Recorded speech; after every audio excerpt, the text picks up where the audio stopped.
Countdown clock will resume on my mark. 3, 2, 1, mark. T-minus 9 minutes and counting. TLS auto sequence has been initiated. The computer here in the firing room is now controlling all events associated with the launch.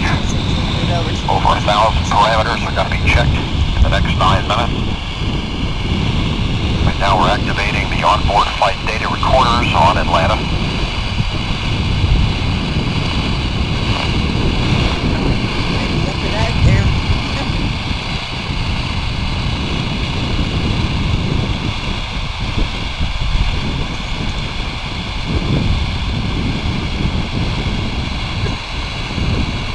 About to transmit the final program pre-launch commands. Fuel cell spirit checklist. And that's in work. Fuel cell buses being activated. Second buses are connected.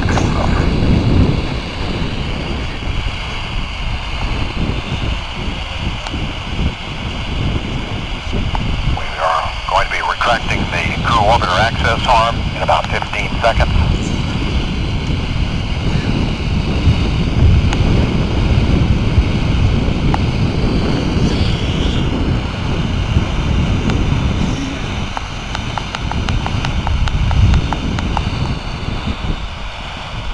TLS is go for orbiter access arm retract. Atlantis OTC, the station is waiting for its spare parts and Nicole is waiting for a trip home, so we won't keep you here any longer. Have a great ride to orbit and a fantastic mission. Awesome. Thanks. That was orbiter test conductor Jeff Loffer from the United Space Alliance.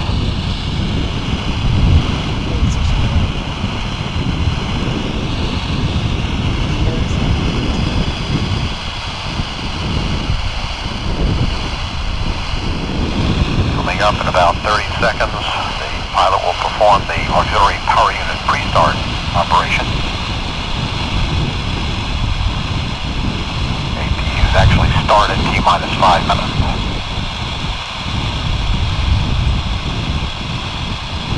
ARPS OTC start APU display recorders. APU recorders are running. DLT OTC perform APU pre-start. That's first.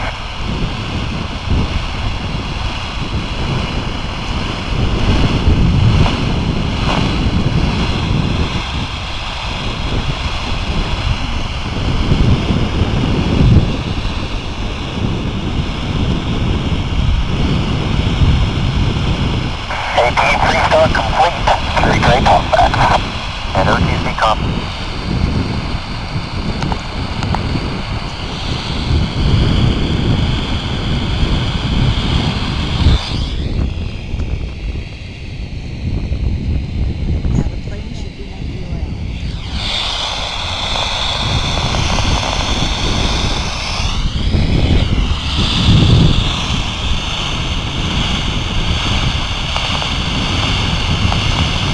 Minus 5 minutes, 30 seconds. We're starting our firing room data recorders here in firing room 4. We're arming the silver rocket booster safe and armed devices.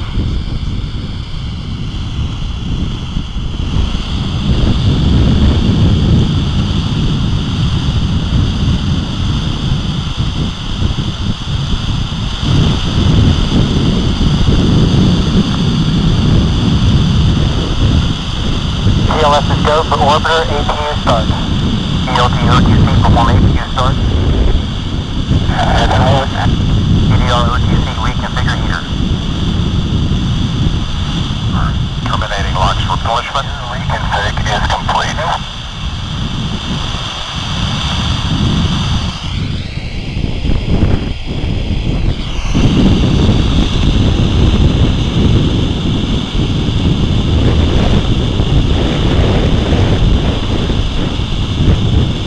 About 30 seconds, we will we'll see the orbiter flight controls put through a final check. Coming up in about 15 seconds. Now That will be followed by a steering check of the 3 main engines, which we will also be able to see.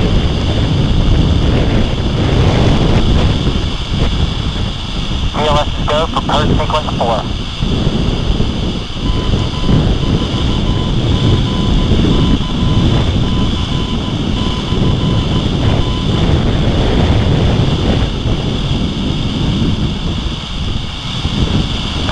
Steering check of the rudder.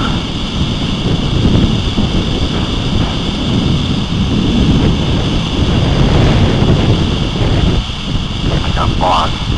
Steering check of the 3 main engine.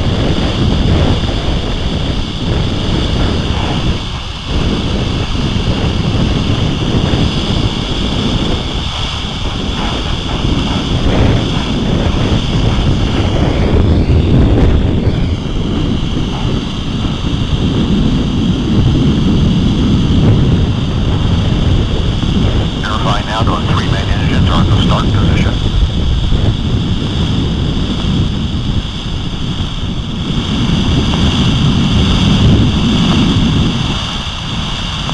TLS is go for ET LO2 pressurization. PLT-OTC, clear caution warning memory, verify no unexpected errors. As it works. Starting the dock vent arm retract, the media cap.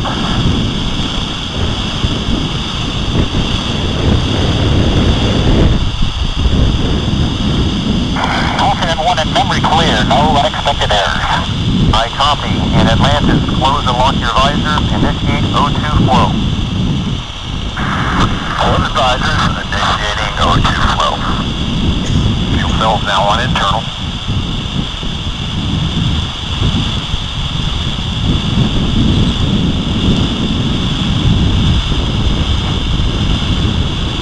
Terminating liquid hydrogen replenishment. Pressurization. Liquid hydrogen tank now being pressurized.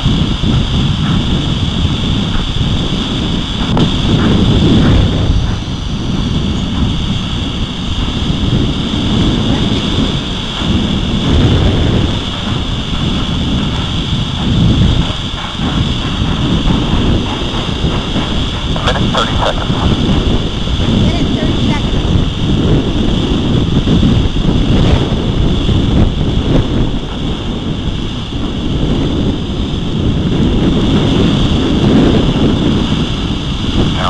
Water system now being armed for release. Confirmation, we have 3 main engines ready for ignition.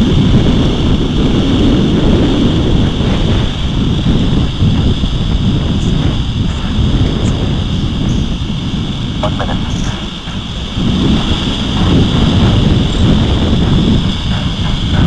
Space shuttle now on internal power.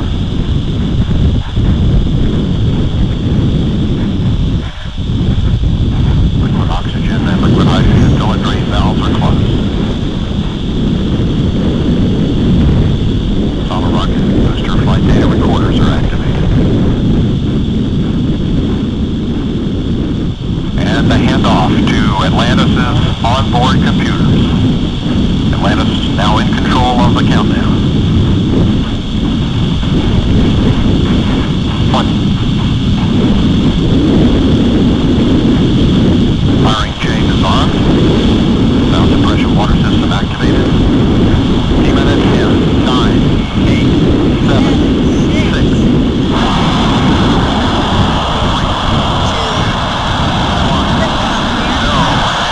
Liftoff of Space Shuttle Atlantis. Resupply.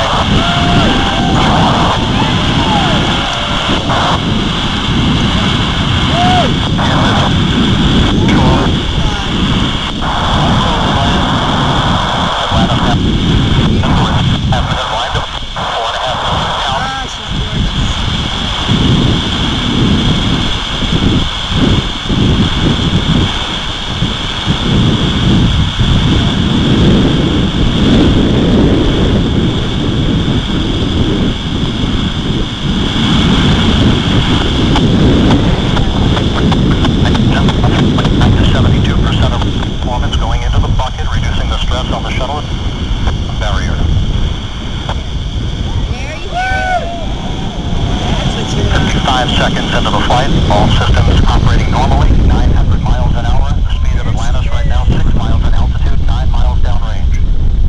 Atlantis, go with throttle up. They're with us for that. Go with throttle up. Throttle up call acknowledged by Commander Charlie Hobaugh, joined on the flight deck by pilot Butch Wilmore, flight engineer Randy Bresnik, and Leland Melvin. Seated down on the middeck are Mike Foreman and Bobby Satcher, kicking off their work week with a Monday commute to orbit. 1 minute, 30 seconds into the flight. Atlantis 13 miles in altitude, 15 miles downrange, traveling almost 2,000 miles an hour.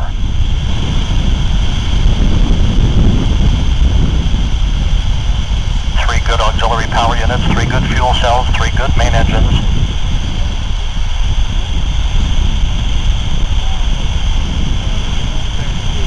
One minute, 50 seconds into the flight. 10 seconds away from solid rocket booster separation.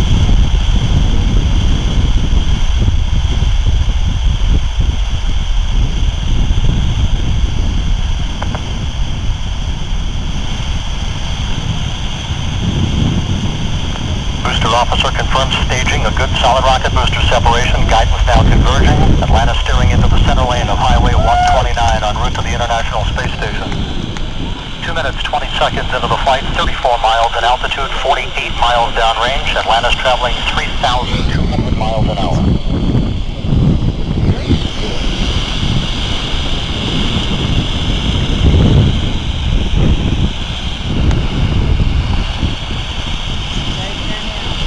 Propulsion officer at Mission Control reports that the orbital maneuvering system engines have ignited. Atlantis kicking on the afterburners. Down. Atlantis flying on the singular power of its 3 liquid fuel main engines, draining about a half a ton of fuel per second from the large fuel tank. Coming up on the 3-minute mark into the flight, Atlantis 46 miles in altitude, 81 miles downrange, traveling almost 4,000 miles an hour. Atlantis speeding straight as an arrow toward its date with the International Space Station Wednesday morning.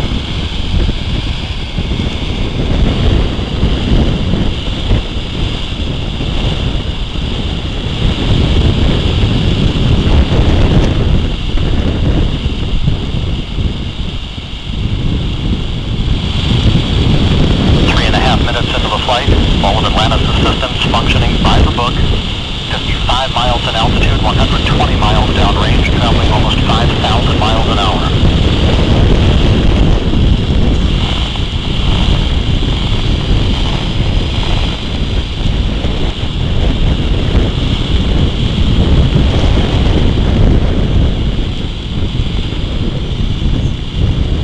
Atlantis, negative return.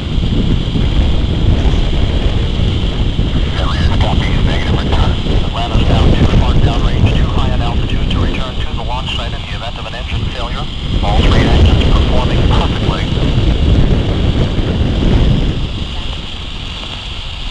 4 minutes, 20 seconds into the flight. Atlantis now 62 miles in altitude, 180 miles downrange, traveling almost 6,000 miles an hour. All systems performing normally. Atlantis on course, on track for its preliminary orbit. The Environmental Systems Officer reports a good flash evaporator system activated for Atlantis, providing cooling for the shuttle's avionics until the payload bay doors are open about an hour and a half into the flight.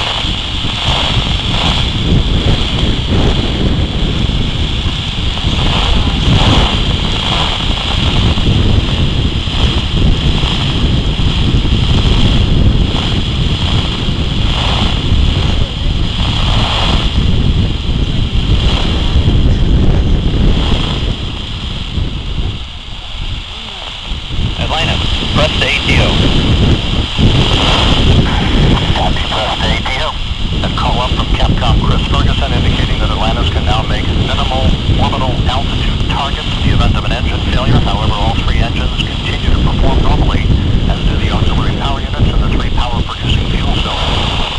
5.5 minutes into the flight, Atlantis now 67 miles in altitude, 312 miles downrange, traveling almost 8,000 miles an hour.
embark into the flight. The main engines will once again be throttled down to limit the stress on the shuttle and its 6 crew members to that of 3 times the effective gravity.